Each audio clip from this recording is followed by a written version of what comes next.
week we were at Phillip Island on the beaches of Australia. This week we're in the suburbs of Milan for this historic racetrack of Monza in the iRacing Formula Renault 2.0 Championship here on RaceSpotTV and streaming on iRacingLive. It's Friday night prime time and we're coming up right after this.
The outside contact made, 56 slides it into 4, who's going to be into stripe, dead even, give it to Ryan Truex. Truex is your winner over Tandy.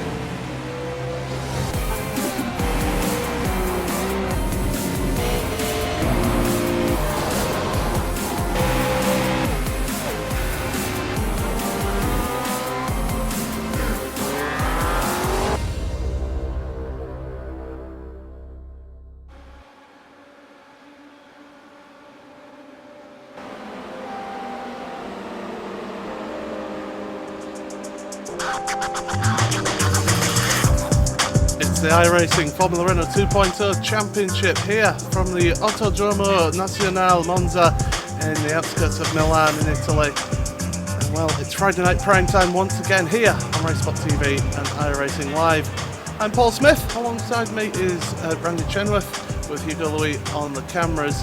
And well, Randy, we've seen 3 weeks worth of Friday night prime time, and Mr. Friday night prime time himself, Martin van Liesnoord, has won all 3 weeks. Yeah, it's going to be interesting to see if he can keep up that run of dominance here, Paul. He's been very, very quick, very consistent. Qualifying's happening now. We don't have any times registered just yet, so it'll be interesting to see where he manages to come in on that times. And really, I think if there's going to be a week where someone can upset Mr. Van Liesnoord, this just might be the one to do it. Well, in the first week, we saw somebody challenging Martin van Liesnoord and Wyatt Gooden, and he is back. He's in this session today, so it's great to see the Radicals driver in this race. So it'll be interesting to see whether he can challenge Martin, because as we saw at Spa, which is a pretty high-speed track, they were able to have a good battle. Yeah, Spa, we saw that draft really play a part in that awesome last lap battle that we got for the opening week of this series. Absolutely good to see the Wyden's back. Also some other new names. Tim Clayson's in this session, Martin Ensman. A couple other guys we're not used to seeing. Definitely good to see some good turnout here for Monza. Yeah, absolutely. 26 cars are taking part in this race today, and as you say, qualifying is underway at the moment, and we're just waiting for the first of the lap times, because even though it is Monza, it's the Grand Prix track, and it is a fast track. It's also quite a long lap for these cars as well. You're looking at about 1 minute 48, 1 minute 49 for a lap, although depending on the weather, you could be a little bit quicker. Yeah, it could be a little bit quicker. And the first time they're coming in, and you basically hit it on the nose. Pole times of mid 48, 48.4. And as I say that, Gavankini puts up a 48.1 the first of the time just coming in now. But yeah, 48 to 49. It is a pretty long lap for these cars. They're pretty quick through the chicanes and the Lesmos and the Ascari. However, they don't quite have the power to get up north of 200 miles an hour like, say, an iRacing World Championship Grand Prix Series car does. Absolutely, as well, Gavankini, who's currently the fastest at 48.1, with Matt Van Loosenord on a 48.2. He's 0.2 faster than Wyatt Gooden, so they're starting their second lap. And with this Formula Renault car, we have seen that the more laps that these tyres do, the quicker that the car goes, and maybe this second lap could be quicker for the drivers. Yeah, it's definitely going to be interesting to see, as like you said, 20 cars currently have pulled a lap, and times range from a 48.1 for pole down to a 50.7 currently for the last running car. So yeah, with Monza being such a relatively simple circuit, I really think the second lap, the difference between first and second lap is going to be relatively minor. So much is going to, depend on setup for qualifying, and really qualifying, I think, once we get in the race, more or less going to be irrelevant considering all the drafts these cars produce. Absolutely, as well, it's an iconic circuit, but it's a tricky circuit, even though it looks relatively simple if you look at a map of it. But these chicanes, it's so easy to lock up going into that, and you compromise your entry into a chicane, it compromises your exit, and you lose all that time all the way down these long straights. Yeah, I mean, the layout is relatively simple. However, in order to get the lap time out of the car, you need to take as much aero out of it as you can. And in doing so, it makes a lot of those quote-unquote easy corners, like both of the Lesmos, the Ascari, or the Parabolica, it makes them very, very difficult. And that also, running the lower wing, will increase your braking distances for these chicanes. So really, there's a lot of things that can really play effect here. As Martin Van Loosenhoorn just goes to the pole, puts in a 47.9, the only car on track currently under the 48s, and we just were talking about it, Paul, that second lap really proving to be quick. Yeah, absolutely. Martin Van Loosenhoorn making it count. You've got Thomas Schmidt coming across the line at the moment as well. Will he improve his lap time? The answer is yes, he will, up to third place. So good time from Thomas there. But pretty much almost everyone. Nick Rowland is on a lap now, just coming out the Parabolica. So we'll see him across the line as well, as he's going to come down across that timing line. It's not in the same place as the starting line here at Monza. And well, he does improve his time, but not his position there, does Nick Rowland, so staying in that 10th place. And it looks like pretty much everyone else is done. Yuka Savalianen is, well, he's on just getting some practice in, is Yuka, and David Williams, we'll see, he's on a lap, but again, he's just getting some practice in as well. Baslov coming across the line here to finish. Not sending a lap time that time by, so I think we're pretty much done here. Randy, Jürgen Frank as well, he's done his lap time. So yeah, everybody has set lap times here, so we'll go through that starting grid. And in pole position, the only man to go into the 47s, Martin Van Loosenhoorn, a 47.9. Gavankini in second place with a 48.1. Thomas Schmidt then is in third place with Justin Brunner in fourth. Wyatt Gooden in fifth with Mark Perez sixth. We've seen Mark have some good battles in this series, so hopefully he goes on well. Emmanuel Petri in seventh place with Sam Apovi in eighth. OK Stockenberger in ninth with Nick Rowland in 10th. Bruno Ducamo in 11th with Tim Classes in 12th. Yuka Savalainen in 13th. Dennis Johansson in 14th with Nicholas Johnston in 15th place. John Allerton 16th. Paolo Acosta in 17th with David Buda in 18th place. John Manuel De Falla in 19th with David Williams 20th. Frank Winter in 21st. Bob Paslob in 22nd. Max Venitz in 23rd. Slova Javorski in 24th with Jürgen Frank in 25th. And Martin Ensman rounding out your field in 26th place.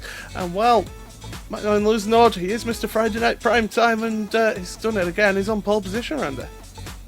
An absolutely stellar lap from Martin. Oh, like we said, only car down into the 47s. Everyone else running low 48s at best down to the low 50s. Really a bit more differential in time than I was expecting. However, I think the things we need to talk about here for this week, Paul, are going to be 1, the drafts, and 2, that chicane down in turn 1. The Retifilio, it's always a nightmare at the start of these races at Monza.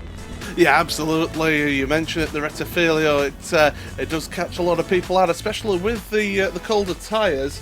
And well, it's always a pinch point on the circuit, and it could be the same again for them. But you've not just got that; you've also got the Della Roggia as well. That can cause a few issues for drivers as well. As we're all getting set here, we're just waiting for the last couple of cars to come up onto the grid, and then we'll be all set for this 12-lap race. It is a long track around here. And well, these old cars are all ready for the start. Any predictions before we get going? I predict that if Martin van Loosenhoorn can get a good start and get a good jump through the first chicane, he's going to be winning as the lights are on, Paul. Absolutely, the green light goes on and Matt van Loosenhoorn gets away, but so too does Govankini. In fact, Keeney's got the better start down to the woods. The first chicane, the Retifilio, sorry. And well, are we all going to get through on this opening lap? It's going to be interesting to see whether we can, as everyone's just snaking through there. We've got Spinner at the back there, and well, we've seen Spinner, we got a flipper. Whoa, flipper, yeah. Oh, there's contact all over.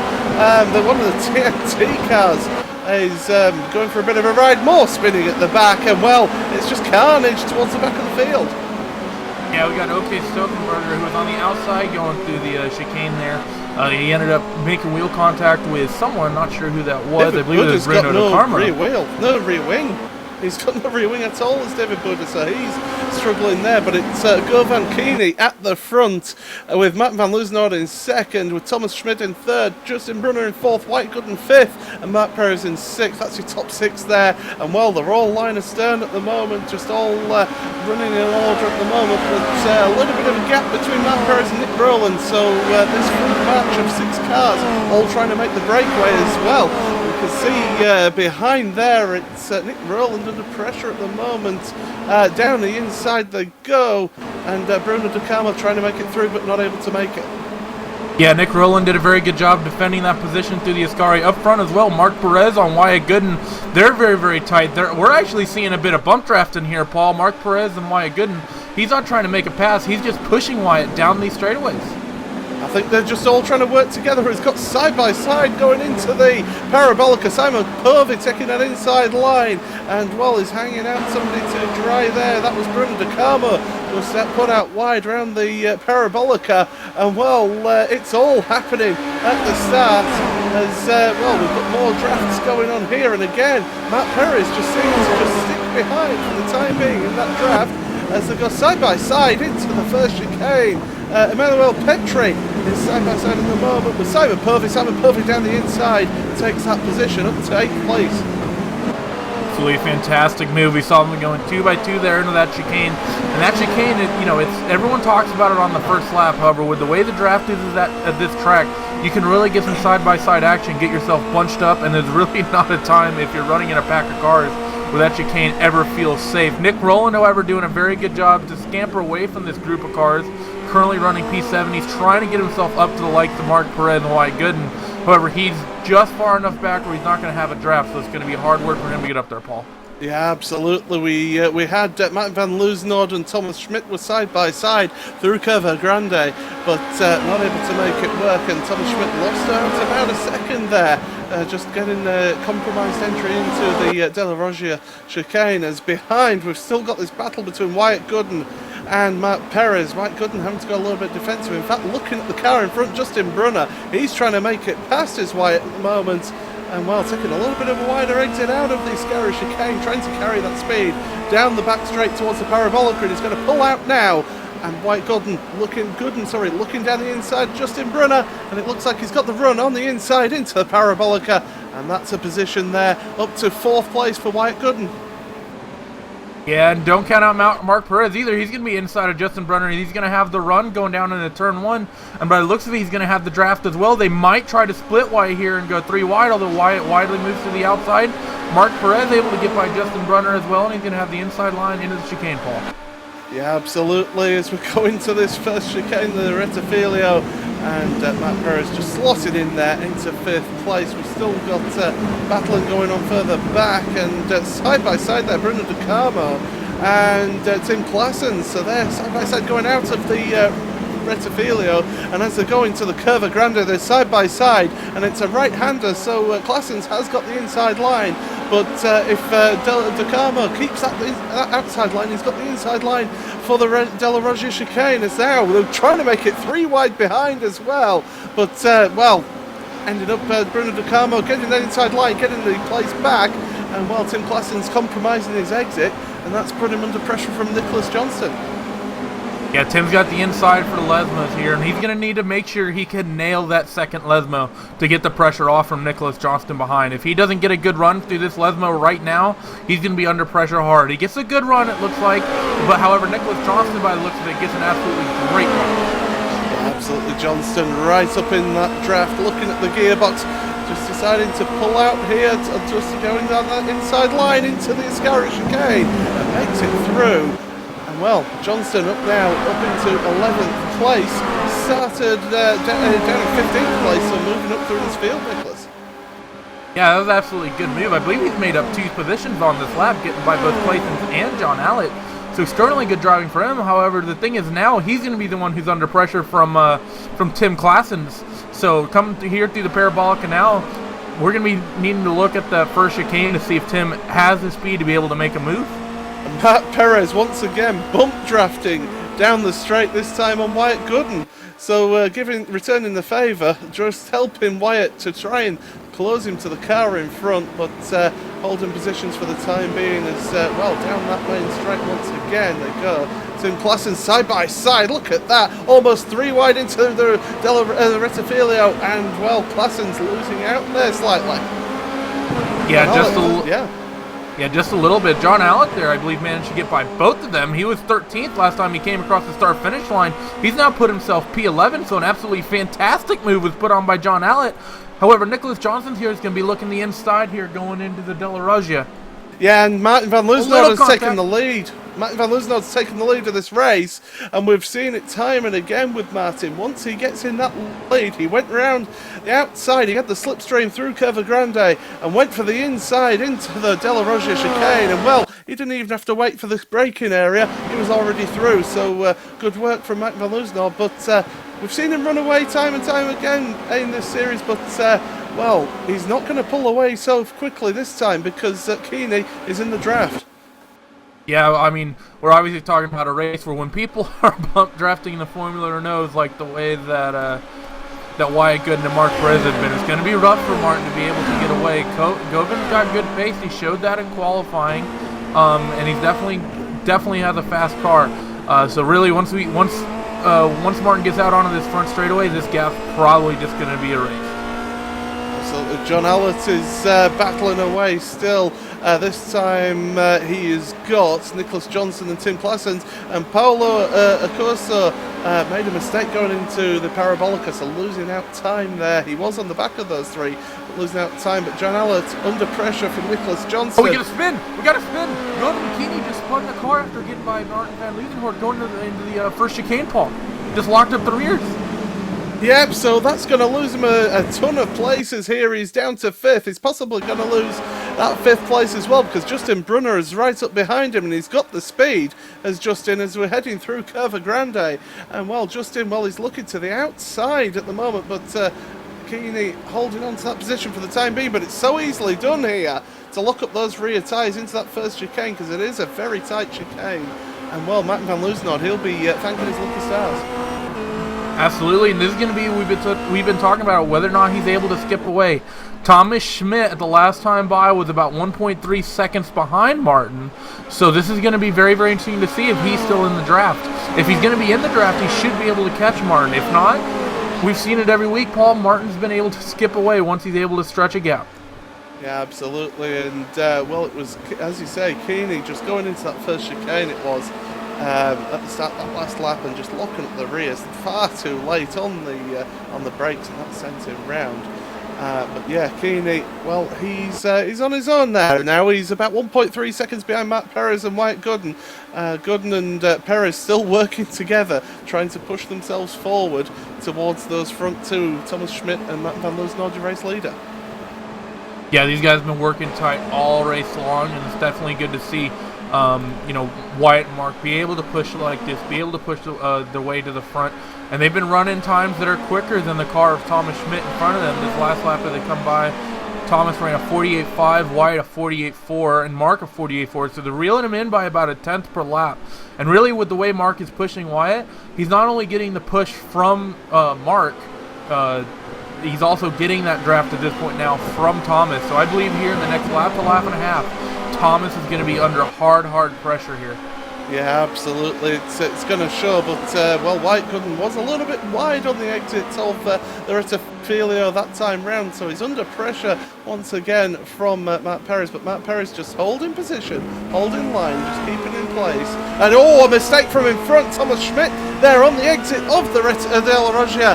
And well, that's thank you and good night. Wyatt Gooden down the inside, and Perez is going to try and follow him through the first Lesmo, can't make it through. And into the second Lesmo they go, and well, Perez having to hold on to that place for the time being, and Wyatt Gooden will be saying thank you, and he's trying to get away. Yeah, and that's going to break up this tandem draft we've been seeing from Perez and from Gooden. So that's going to be interesting to see whether or not Perez is able to get by Thomas Schmidt, if he's able to get by and able to catch Wyatt, whether or not they keep doing that. Or if maybe Mark Perez might just start working with Thomas Schmidt. We've seen it basically since it's dropped the green flag. Mark Perez has had the draft of Wyatt. Although by the looks of it, Mark Perez is frightened with Wyatt Gooden. He's going to go to the outside, going down to the Parabolica. He's going to have Wyatt's draft ahead. Let's see if he's able to get this job done, Paul. No, it doesn't look like it. He's going to try and work it on the exit of the Parabolica, get the better run out of there, and he's certainly got that. He's got the draft as well. He's right up to the gearbox now of the car in front. And well, is he going to pull out, or is he just using him again? He's just using him. He's trying to push him forward, trying to make it come forward to second place. But at the moment, for the time being, they're not able to catch up. And well, Wyatt Gooden is about half a second ahead of these two, but Matt Van Loosenhout 2.4 seconds. He's broken that draft. He's aware. Yeah, an absolutely phenomenal drive from Martin to be able to do that. We saw that incident from Govin that was able to get him. We had a spinner at the first chicane as well. Sorry spinner, who was it, Paul? That was Emmanuel Petri. So yeah, Petri is down now from 8th down to 12th place. So it's cost him 4 positions. Yeah, the gain-loss graphic is on your screen right now, and we've got some good movers at the moment. Nick Rowland started P10, currently up to P7. I think he's about your biggest mover on track. Actually, no, I take that back. It'd be John Allett. He's up to 10th from 16th, I believe.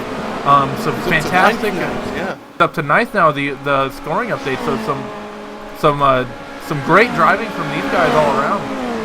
Aslov as well, 22nd to 14th. So good position gainings from there. So really, that midfield, we're gaining some good positions, as we can see. And well, he's still got this battle between Perez and also Schmidt, but Perez certainly staying ahead for the time being. Schmidt trying to use the draft, but behind them, Keeney, he was lapping slightly faster than these two on that last lap. So Keeney, we've got 6 laps remaining so far. We're just going to count down to 5 laps remaining in this race as they go across the line.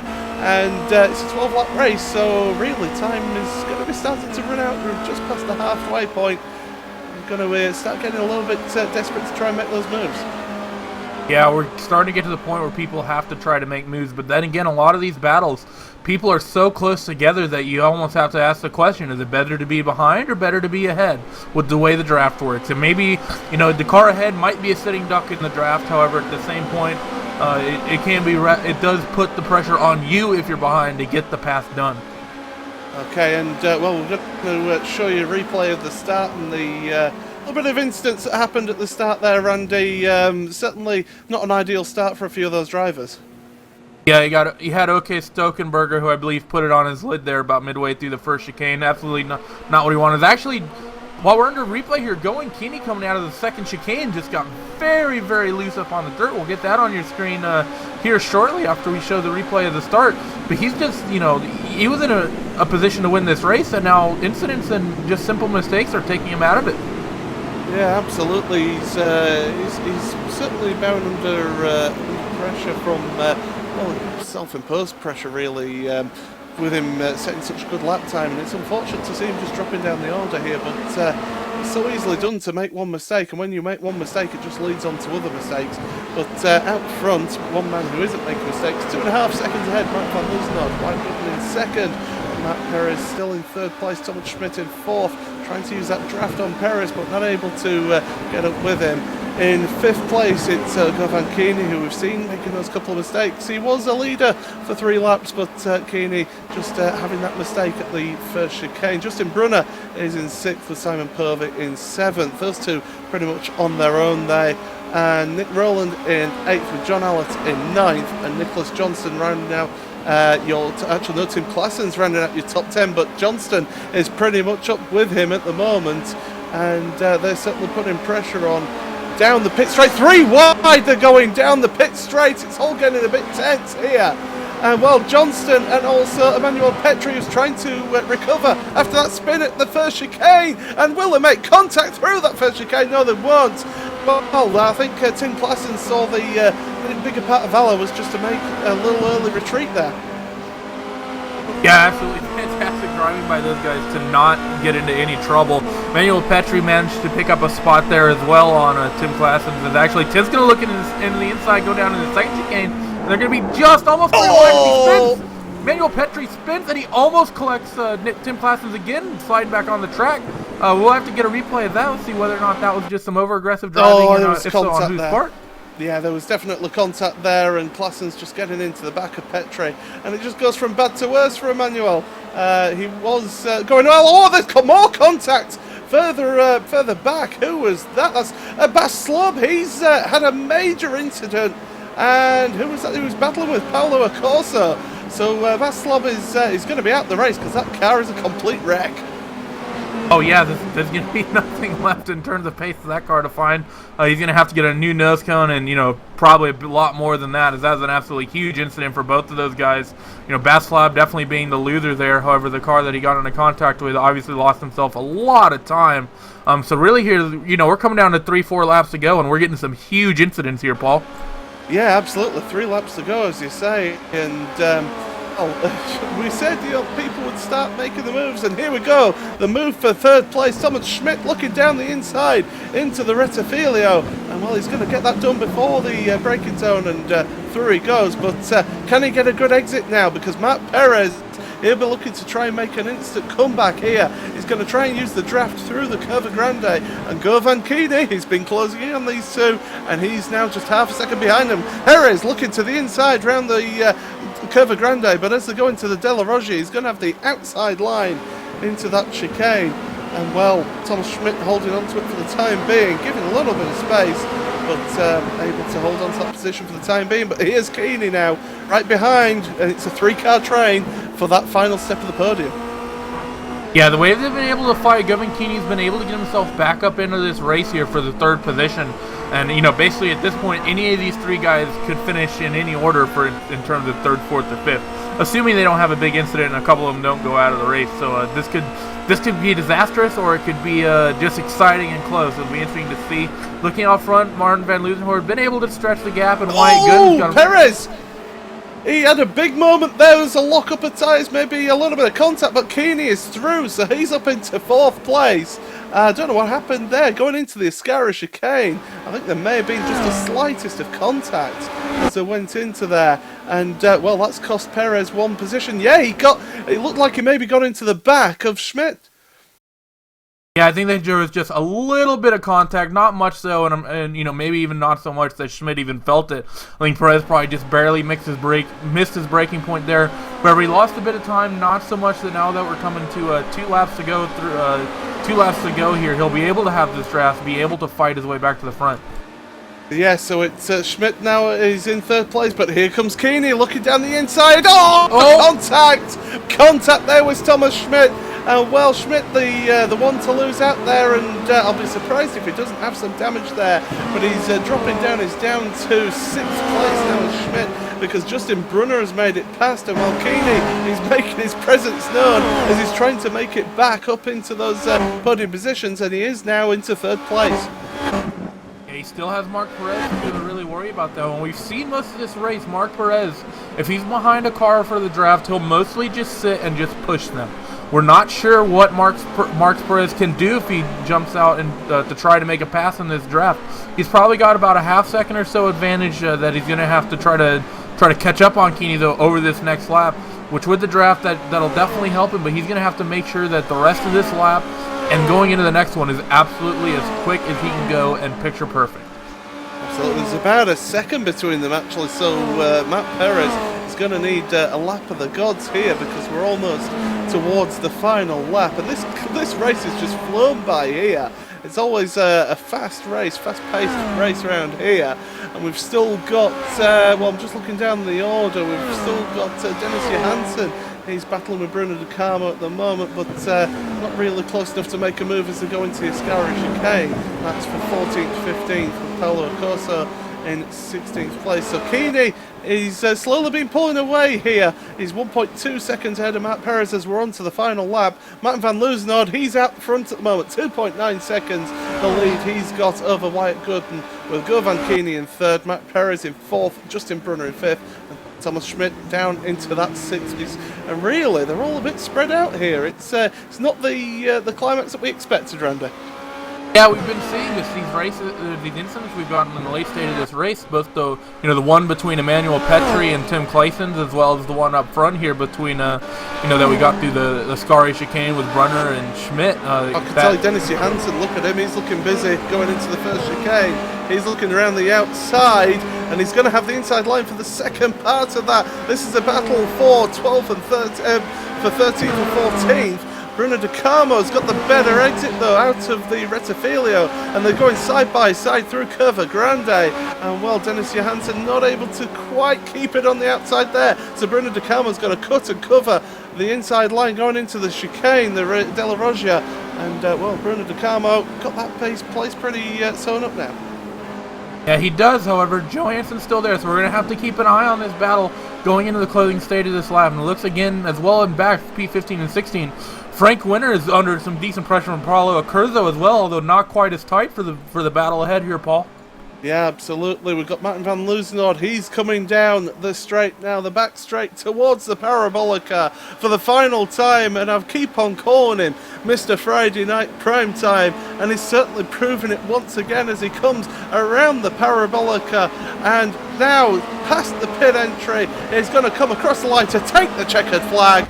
4 weeks out of 4, another win for Martin van Loosenhoed, this time ahead of Wyatt Gooden in 2nd place, Govan Keeney in 3rd place with Matt Perez in 4th, Justin Brunner in 5th, Thomas Schmidt in 6th, and well, we've still got this battle going into the Parabolica, Dennis Johansson and Bruno De Carmo, and well, De Carmo just seems to hold that line better.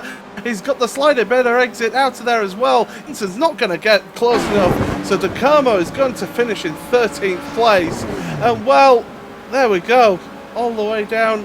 It's pretty much settled here, but another glorious win there for Martin van Loosenhoed. Yeah, he's definitely becoming Mr. Formula Renault at this point, at least here on RaceSpot. I believe that's 4 weeks in a row now, across really several different tracks. Spa, Zandvoort, Phillip Island. Now Monza.